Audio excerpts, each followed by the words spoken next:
Hello guys, আসসালামু আলাইকুম। কেমন আছেন সবাই? আশা করি ভালো আছেন। দিনটি ছিল সাবরিনার বার্থডে। সাবরিনা হচ্ছে আমার ছোট বোন। তো ওর জন্য আমি আর আমার ছেলে মিলে একটা কেক কিনলাম, কিনে অলমোস্ট আম্মুর বাসায় চলে আসছি। এসে দেখি ওরা কেউ রেডি না। তো যার বার্থডে সে নিজেই রেডি ছিল না, আমরা যাওয়ার পরে ওকে রেডি করলাম। তো অনেক রাগ করতেছিল যে আমি কেন বিছানা থেকে উঠতেছিলাম না। নর্মাল দেখা ডাক ডাক তাড়াতাড়ি আসো, ঠিক থাকবে না, তাড়াতাড়ি আসো। আমি ওকে বারবার এটাই বোঝাচ্ছিলাম, ভাই তোর বার্থডে তুই সব রেডি কর।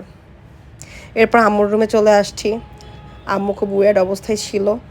পর আম্মু বলছে, আমাকে তুমি কেন ভিডিও করতেছো? আমাকে ভিডিও করলেও আমি ভাইরাল, না করলেও আমি ভাইরাল, ভাই আমারে তুমি ভিডিও করো না। হচ্ছে আম্মুর হেল্পিং হ্যান্ড।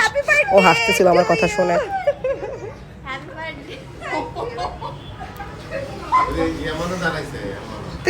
আমি একটু আগে আগে চলে গিয়েছিলাম, 12টা 1 যখন বাজে তখনই ওকে উইশ করেছিলাম।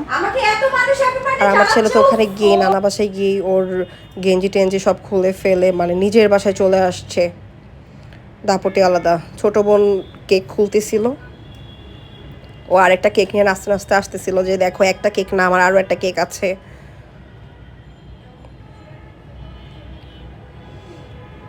তো ও ডক্টরি পড়ছে দেখে আমি এবার ওর কেকের ভিতরে ডক্টর সাবরিনা লিখে দিয়েছিলাম।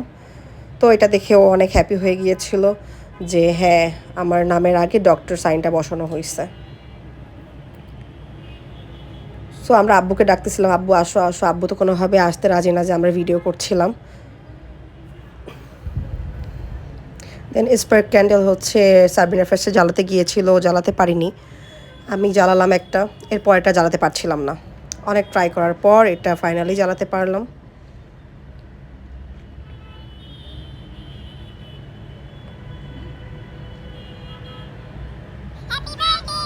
সো এখন কেক কাটার পালা। আমার ছেলে তো কেক কেটে নিজেই আগে তার হাতে ক্রিমটা দিয়ে হচ্ছে খেয়ে ফেলছে। আম্মু খাওয়াই দিচ্ছিল সাবরিনাকে। তো আমরা বলতেছিলাম ওকে অল্প করে খাওয়াও, অল্প করে খাওয়াও। ও মা, এরপরে আমি ওকে খাওয়াতে যাব, দেখি ও হাতে কিছু একটা নিয়ে বসে আছে। আমি তোর হাতে কি? ওর গালে একটু কেক ভরাই দিলাম, ফাইজলামি করছিলাম। ও মা, এরপর দেখি ও নিজেই যত বড় বড় বাইট দিয়ে খাওয়া শুরু করছে রে ভাই। আমি বলি খাইস না খাইস না, একটু দমজা দমজা, ভিডিও করতেছি তোকে। না, ও তো করতেই আছে, খাইতেই আছে। সো কেক কাটাকাটির পালা এখান পর্যন্তই শেষ। তারপরে হচ্ছে আম্মু বলতেছিল যে তোমরা একটু কেক নিয়ে যাও বাসার জন্য। আমার ছেলে বলতেছিল 2টা কেকই আমি বাসায় নিয়ে যাব। আর আম্মু কেক দিচ্ছিল। সো আজকের ভিডিওটা এই পর্যন্তই। আল্লাহ হাফিজ সবাইকে।